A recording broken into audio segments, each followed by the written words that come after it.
المشاهدون الكرام، السلام عليكم ورحمة الله وبركاته. أهلا بكم في قناة سلام الإعلامية المباركة. منها أنا أحمد شريف أحييكم وأرحب بحضراتكم أجمل الترحيب في حلقة جديدة في برنامج مع اللغة العربية. اليوم أنساتي سيداتي سادتي سنكرس هذه الحلقة لأخبار العالم الإسلامي، فأهلا ومرحبا بكم أيها المشاهدون الكرام. نستهل هذه الأخبار من إثيوبيا. ودعت إثيوبيا يوم الاثنين 20 من أكتوبر 2025، ودعت المفتي العام السابق للبلاد أي إثيوبيا الشيخ الحاج عمر إدريس في جنازة رسمية وشعبية شهدتها العاصمة الإثيوبية أديس أبابا، وذلك وسط مشاركة شعبية واسعة من كبار المسؤولين وممثلي الطوائف الدينية وحشود شعبية قدرت بمئات الآلاف في وداع عكس المكانة الرفيعة التي حظي بها الراحل في وجدان الإثيوبيين. انطلقت مراسم التشييع منذ الساعة 10 صباحا، حيث أديت صلاة الجنازة في مسجد بنين الكبير أحد أبرز معالم العاصمة الدينية، وسط حضور كثيف للمصلين الذين توافدوا منذ ساعات الفجر الأولى. وامتلأت الساحات المحيطة بالمسجد، فيما تحولت الشوارع المجاورة إلى موجات بشرية تودع المفتي الراحل. عقب الصلاة نقل الجثمان في موكب جنائزي مهيب اصطف خلاله المواطنون على جانبي الطريق وصولا إلى قاعة الألفية، حيث أقيمت مراسم التأبين الرسمية، وقد بثها التلفزيون الإثيوبي على الهواء مباشرة من الساعة 11 صباحا حتى 4 عصرا. وخلال مراسم التأبين ألقى رئيس الجمهورية في إثيوبيا كلمة مؤثرة وصف فيها الشيخ عمر إدريس بأنه كان أبا ومعلما ورمزا للسلام والعلم، مشيدا بدوره في ترسيخ الاعتدال والوحدة الوطنية لا سيما في أوقات الشدة.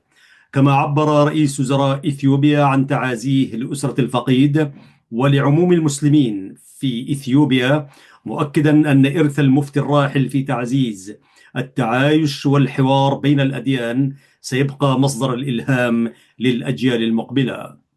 وشهدت المراسم مشاركة لافتة من ممثلي الطوائف المسيحية في مشهد نادر عكس الاحترام العميق الذي حظي به سماحة المفتي ودوره في بناء جسور التفاهم بين مكونات المجتمع الإثيوبي.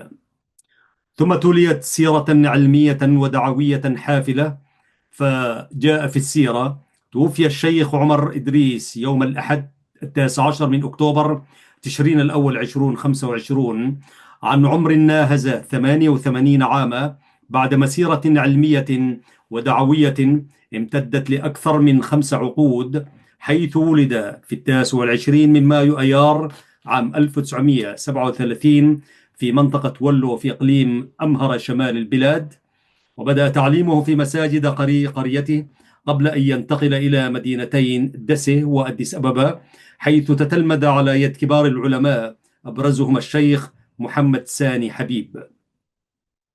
عين لاحقا مدرسا في مسجدي الأنوار والنور بالعاصمة، وكرس حياته لتدريس علوم الشريعة الإسلامية. ألف أكثر من 50 كتابا في الفقه والتفسير والحديث باللغة الأمهرية، كما ترجم معاني القرآن الكريم إلى اللغة نفسها وفسره أكثر من 300 مرة في أديس أبابا. في عام 2019 كرمته جامعة أديس أبابا بمنحه درجة الدكتوراه الفخرية تقديرا لإسهاماته في التعليم والإصلاح الاجتماعي. إرث من الحكمة والتسامح. يعد الشيخ عمر إدريس من أبرز الشخصيات الدينية التي ساهمت في تأسيس المجلس الأعلى للشؤون الإسلامية في إثيوبيا، وتولى رئاسته بين عامي 2018 2022، كما ترأس مجلس المؤسسات الدينية ولعب دورا محوريا في الوساطة المجتمعية وحل النزاعات ذات الطابع الديني. تميز الراحل بالحكمة والاعتدال، وكان يعرف بقدرته على صون مصالح مسلمي إثيوبيا بحنكة ومسؤولية، ما أكسبه احتراما واسعا داخل البلاد وخارجها. ولم يقتصر وداع الحزن على المسلمين فقط، بل شاركت مؤسسات دينية مسيحية في وداعه، معبرة عن تقديرها العميق لدوره في تعزيز التعايش والوحدة الوطنية. وقد بدت العاصمة الإثيوبية أديس أبابا في يوم وداعه متوقفة عن حركتها المعتادة في مشهد نادر جسد حجم الفقد الذي خلفه رحيل مفتي إثيوبيا الشيخ عمر إدريس. رحم الله سماحة المفتي رحمة واسعة، وأسكنه فسيح جناته. إنا لله وإنا إليه راجعون.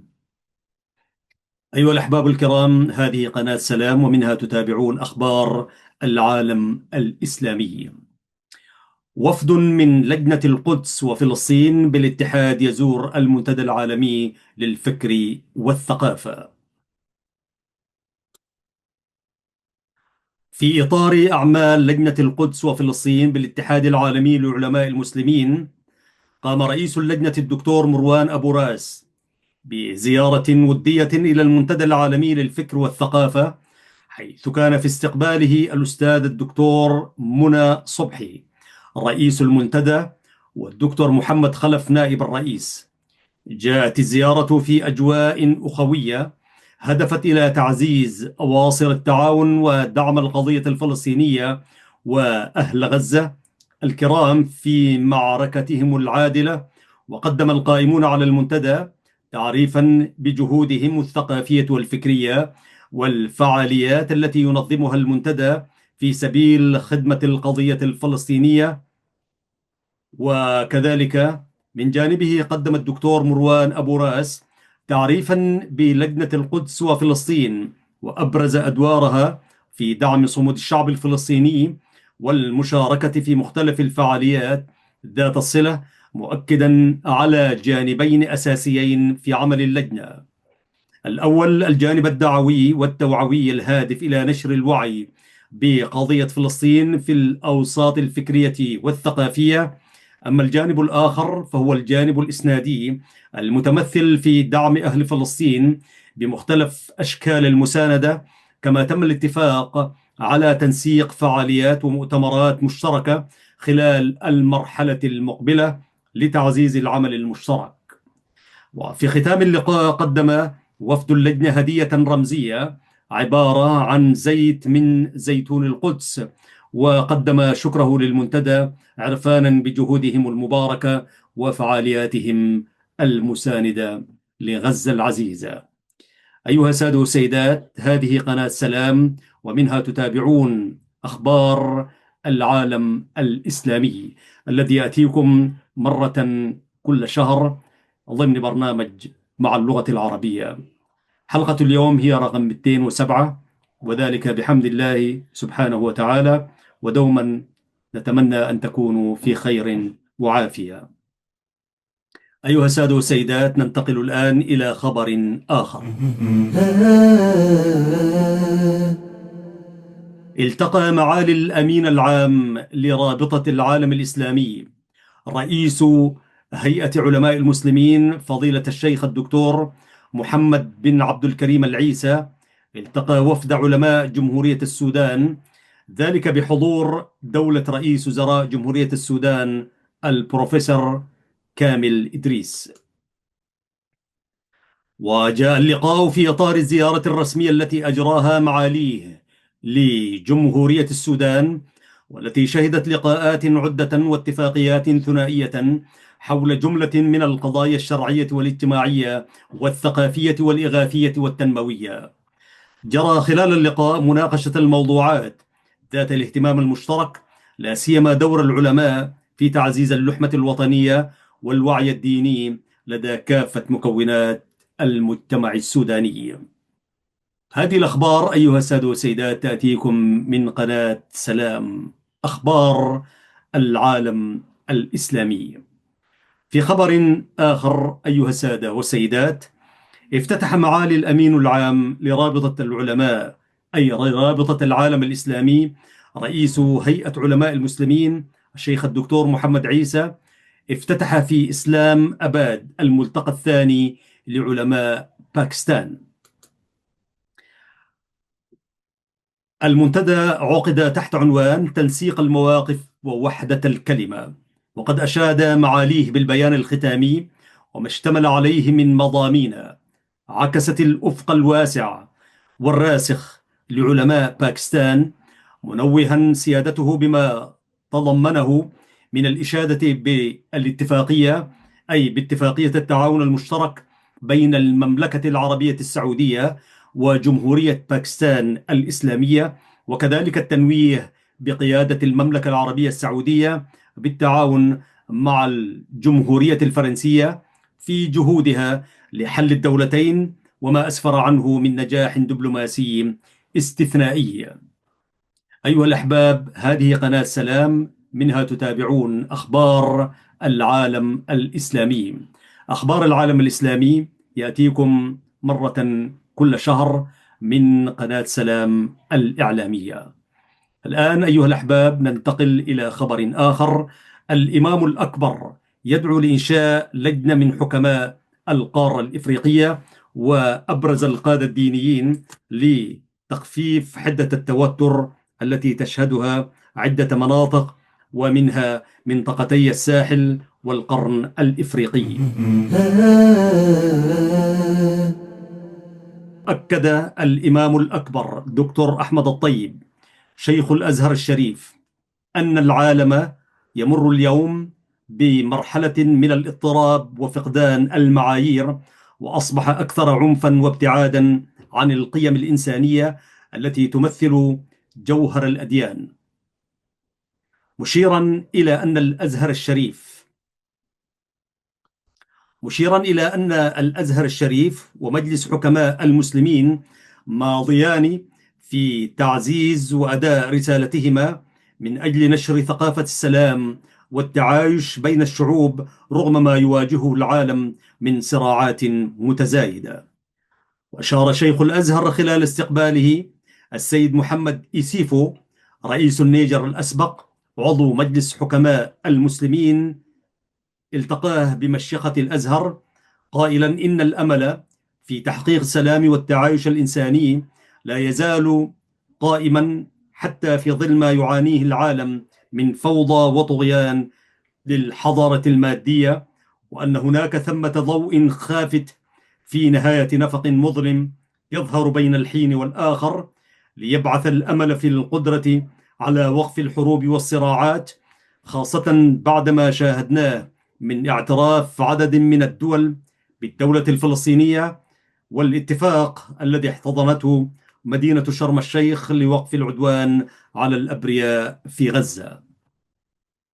وفيما يتعلق بالقارة الإفريقية، اقترح فضيلته إنشاء لجنة من حكماء إفريقيا والقادة الدينيين المعروفين بالحكمة والنزاهة وتغليب لغة الحوار، تكون مهمتها العمل على تخفيف الأزمات والنزاعات في منطقتي الساحل الإفريقي والقرن الإفريقي، موضحا استعداد الأزهر ومجلس حكماء المسلمين لدعم عمل هذه اللجنة وتبني أنشطتها بما يخدم مستقبل قارة الذهب ويدفعها نحو تعزيز الاستفادة من مواردها وترسيخ ثقافة الوحدة والتضامن المشترك. من جانبه عبر رئيس النيجر الأسبق عن سعادته بلقاء شيخ الأزهر وتقديره لجهود فضيلته في نشر قيم السلام والأخوة عالميا والتعريف بالصورة الصحيحة للدين الحنيف أي الإسلامي، مشيدا بما يقوم به الأزهر الشريف ومجلس حكماء المسلمين من جهود لتعزيز ثقافة الحوار والسلام، مؤكدا أن هذا الدور يزداد أهمية في ظل ما يشهده العالم من حروب وأزمات، سيما في غزة ومنطقة الساحل والقرن الإفريقيين، مشيرا إلى أن العالم يعيش اليوم أزمة قيم حقيقية. ورحب رئيس النيجر الأسبق بمقترح شيخ الأزهر لإنشاء لجنة الحكماء من حكماء إفريقيا لنزع فتيل الصراعات والفتن التي يحاول البعض إشعالها بين دول الجوار الإفريقية، مؤكدا أن السلام هو الركيزة الأساسية للاستقرار والتنمية، وأن القضاء على الفقر والمرض في إفريقيا لن يتحقق إلا بترسيخ ثقافة السلام، داعيا فضيلة الإمام الأكبر إلى تكثيف زيارته إلى البلدان الإفريقية لتوجيه رسالة سلام إلى شعوبها، ودعم الحوار الذي تعاني أزمات، أو الدول التي تعاني أزمات في عدم الاستقرار. أيها السادة والسيدات، لازلتم مع قناة سلام في برنامجها الأسبوعي مع اللغة العربية، لكن نكرس هذه الحلقة لأخبار العالم الإسلامي. ننتقل الآن أيها الأحباب إلى خبر آخر عنوانه: مركز أبو ظبي للغة العربية التابع لدائرة الثقافة والسياحة في أبو ظبي يشارك في فعاليات الدورة 77 في معرض فرانكفورت للكتاب، أحد أبرز الملتقيات الثقافية العالمية وأكبرها في مجال صناعة النشر.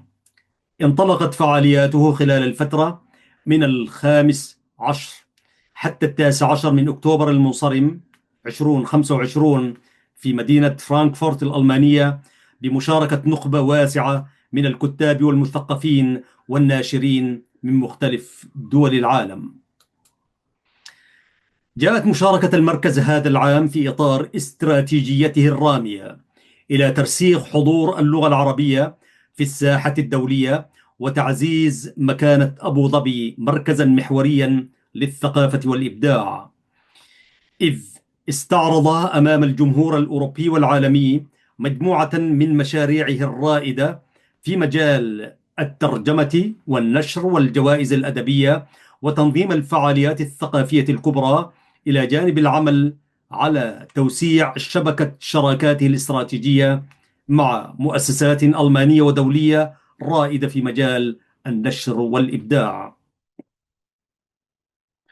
وقال سعادة الدكتور علي بن تميم رئيس مركز أبو ظبي للغة العربية: تمثل مشاركتنا في معرض فرانكفورت للكتاب امتدادا لمسيرة الشراكة الثقافية التي نسعى من خلالها إلى ترسيخ حضور الأدب والفكر العربيين على الخريطة العالمية، وإبراز الدور الحيوي لأبو ظبي كمركز للترجمة والنشر وصناعة المعرفة. ويحرص المركز كما جاء في كلمته من خلال برامجه ومبادراته على بناء جسور حوار وتواصل مع مختلف الثقافات، بما يعزز التنوع والإبداع ويتيح فرصا متجددة أمام المبدعين والناشرين والباحثين لإثراء الحراك الثقافي على المستويين الإقليمي والدولي. وأشار سعادته إلى أن معرض فرانكفورت للكتاب منصة دولية مرموقة لمناقشة التوجهات المستقبلية في صناعة النشر واستشراف التحديات والفرص التي تفرضها التحولات الرقمية المتسارعة، مؤكدا أن مشاركة مركز أبو ظبي للغة العربية في هذا المحفل العالمي تجسد رؤية دولة الإمارات في دعم الثقافة كرافعة أساسية للتنمية المستدامة، وتسهم في فتح آفاق جديدة للتعاون الدولي وتوسيع دائرة التأثير، أي تأثير الكتاب العربي في المشهد الثقافي العالمي. أيها السادة والسيدات، لازلتم تتابعون أخبار العالم الإسلامي من قناة سلام الإعلامية المباركة. الآن سيداتي سادتي ننتقل إلى هذا الخبر، وهو المتعلق بالأحداث الأخيرة في فلسطين. سجلت هذا الخبر قرأت الخبر أثناء تسجيل هذه الحلقة. في الخبر عنوانه: ليلة دامية في غزة. أفادتنا المصادر الطبية في مستشفيات غزة بسقوط نحو 63 شهيدا، بينهم 24 طفلا، في سلسلة غارات إسرائيلية عدوانية استهدفت منازل وخيام نازحين خلال الساعات الماضية.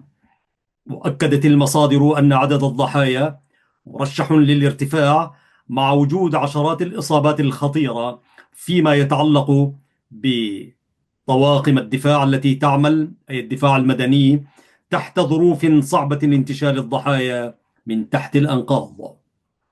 شملت الغارات منازل سكنية ومراكز إيواء ومساجد ومدارس تؤوي نازحين. وفي أبرز الهجمات قتل 11 فلسطينيا، بينهم 3 أطفال، في قصف على خيام نازحين بمنطقة المواصي غربي خان يونس، فيما قتل 8 آخرون، بينهم 8 أطفال، في غارة على منزل لعائلة أبو دلال بمخيم النصيرات. كما استهدفت مدارس ومنازل في البريج ودير البلح وبيت لاهيا، ما أسفر عن سقوط عشرات الشهداء والجرحى وتدمير واسع في البنى التحتية. وفي مدينة غزة طال القصف أحياء الزيتون وتل الهوى والشاطئ، وأسفر عن مقتل أم وطفلتها في تل الهوى، و4 آخرين في حي الصبرة جنوبي المدينة، إضافة إلى إصابات متعددة ومفقودين تحت الأنقاض بحسب بيانات مستشفيات الشفاء والمعمداني. كما استهدفت طائرات العدو الإسرائيلي محيط مجمع الشفاء الطبي والساحة الخلفية للمستشفى، ما أثار حالة من الذعر بين المرضى والطواقم الطبية. من جانبها نفت حركة حماس مسؤوليتها عن أي إطلاق نار في رفح، مؤكدة التزامها الكامل بوقف إطلاق النار، واصفة القصف الإسرائيلي بأنه انتهاك خطير ومحاولة لإفشال الاتفاق.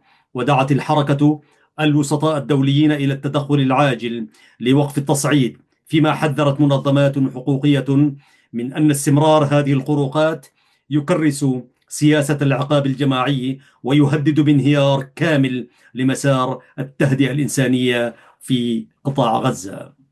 نصر الله إخواننا في القطاع وعلى عموم فلسطين وأينما استضعف المسلمون. أيها الأحباب الكرام، هذه قناة سلام الإعلامية المباركة، منها أنا أحمد شريف قدمت لكم أخبار العالم الإسلامي ما استطعنا تقديمه، وإن شاء الله في برامج وأخبار متلاحقة نكثف التغطية الإخبارية أكثر وأكثر، حتى ألتقيكم أيها الأحباب في هذا البرنامج المتعلق بالأخبار، أخبار العالم الإسلامي، أو برامجنا المعتادة في اللغة العربية وبرامجها.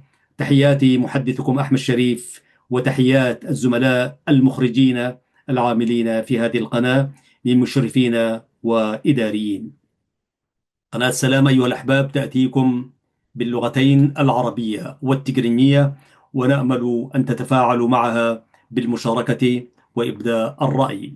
يقول الحق سبحانه وتعالى في كتابه العزيز: لسان الذي يلحدون إليه أعجمي وهذا لسان عربي مبين، صدق الله العظيم. ويقول الشاعر العربي: الحي حي من حياة لسانه، فإذا أبيد من اللسان أبيد. أيها الأحباب، كنتم مع الحلقة 207. ألتقيكم إن شاء الله في البرامج القادمة، وحتى ذلكم الحين أستودعكم الله، والسلام عليكم ورحمة الله وبركاته.